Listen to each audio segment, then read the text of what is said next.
কোরবানি ঈদে মাংস খেতে খেতে মুখে স্বাদ চলে গেছে। আর এই স্বাদ ফিরিয়ে আনার জন্য এই ভর্তা বোনাটা খুবই প্রয়োজন। পুরো ভিডিওটা দেখলে বুঝতে পারবেন কতটা মজার এটা। আর বানাতে মাত্র 5 মিনিট টাইম লাগে। আসসালামু আলাইকুম, কেমন আছেন সবাই? আশা করি ভালো আছেন। আলহামদুলিল্লাহ, আমিও ভালো আছি। প্রথমে নিয়ে নিলাম মোটা মোটা করে কাটা বড় সাইজের একটা পেঁয়াজ, তার সাথে দিয়ে দিলাম 5-6 কোষ রসুন। এবার আমি চপারে চপ করে নিয়েছি। এবার দিয়ে দিলাম এখানে একটু করে মরিচের গুঁড়ো আর দিয়ে দিলাম ধনিয়ার গুঁড়ো। তারপর আবার একটু চপ করে নিয়েছি। আর এটা এখন এক সাইডে রেখে দেবো। আর এখানে আমি ফ্রাই প্যান বসিয়ে দিয়েছি, আর ফ্রাই প্যানে দিয়ে দিয়েছি সামান্য করে একটু করে কালো জিরা। আর তার মধ্যে দিয়ে দিলাম একটু শুকনো মরিচ। শুকনো মরিচটা আমি কেটে টুকরো টুকরো করে দিয়েছি। আর এখন ভালো করে নেড়ে চেড়ে একটু ভেজে নিচ্ছি। এবার আমি দিয়ে দিচ্ছি চপ করে রাখা পেঁয়াজ রসুন গুলো। কি ভাবছেন আমি পেঁয়াজ রসুনের ভর্তা বানাবো? মোটেও না, আমি এমন একটা জিনিস তৈরি করছি যেটা খেয়ে আপনাদের মন প্রাণ জুড়িয়ে যাবে। মুখের স্বাদ আবার আগের মতো চলে আসবে। তো যাই হোক, এখন আমি ভালো করে একটু ভেজে নিচ্ছি। যখন একটু ভাজা ভাজা হয়ে এসেছে, এবার আমি দিয়ে দিচ্ছি 2টা টমেটো। আমার বাসায় নর্মাল টমেটো ছিল না, তাই আমি ফ্রোজেন টমেটো নিয়ে নিয়েছি। আর এই ফ্রোজেন টমেটো গুলোকে এখন আমি একদম ভর্তা বানিয়ে ফেলবো।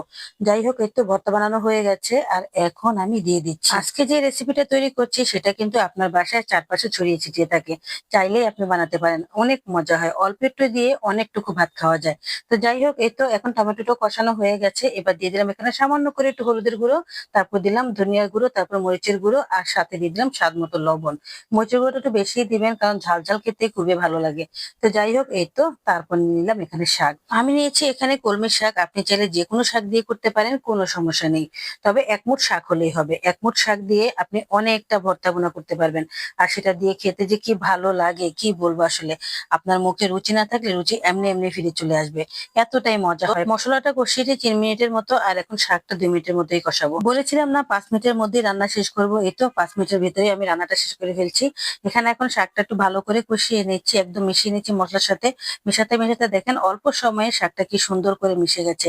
সত্যি বলতে আমার কাছে খুবই ভালো লাগে। এটা যে কোনো শাক দিয়ে করা যায়। তবে শাকের ডাঁটা দিবেন না, শাকের ডাঁটা ছাড়া শুধু উপর থেকে শাকটা দিলেই হবে। আর এক মুঠ শাক দিয়ে আপনারা 3-4 জন ভাত খেতে পারবেন। বাড়তি কোনো কিছুই লাগবে না। আমার ঘরে যে কটা উপকরণ ছিল এগুলো সবার ঘরেই আছে। আর এগুলো দিয়ে চট করে করে ফেলতে পারবেন। আর এই ভর্তা ভুনাটা যে কোনো শাক দিয়ে করা যায়। কি সুন্দর লাগছে দেখেছেন? কালারটা কি সুন্দর এসেছে, খেতেও কিন্তু অসাধারণ হয়েছে। যেমন দেখছেন ঠিক খেতেও কিন্তু তেমনটাই হয়েছে। তো যাই হোক, আমি এখন একটা বাটিতে সবটা তুলে নিয়েছি। এবার আমি কটা ভাত নিয়ে বসলাম, কারণ আমার আর সহ্য হচ্ছে না। আমার মন চাইছে এখন একটু খাই। তো এখনই যখন খাবো তাহলে আপনাদের সামনেই খাই, তাহলে আপনারা বুঝতে পারবেন এটা কতটা মজার। অল্প একটু শাক দিয়ে যে এতটা ভর্তা তৈরি হবে আর সেটা দিয়ে খেতে এত মজা হবে, সেটা আমি নিজেও কল্পনা করতে পারিনি। তো যাই হোক, এই তো এখন মাখিয়ে নিচ্ছি। সত্যি বলতে দেখেন ভাতটা কি সুন্দর কালার এসে গেছে। আর এই শাকটা খেতে এত ভালো লাগে, সবকিছু চাইতে আলাদা, একদমই আলাদা। একবার ট্রাই করে দেখতে পারেন, তাহলেই বুঝতে পারবেন। অল্প খরচে আমার এই আকর্ষণীয় রেসিপিগুলো পেতে হলে অবশ্যই আমাকে একটা ফলো দিয়ে দিবেন। আর ভালো থাকবেন সবাই। আজ এ পর্যন্তই। আর কেমন হয়েছে অবশ্যই কমেন্ট করে বলবেন, আর একটা লাইক দিয়ে দিবেন। আল্লাহ হাফেজ।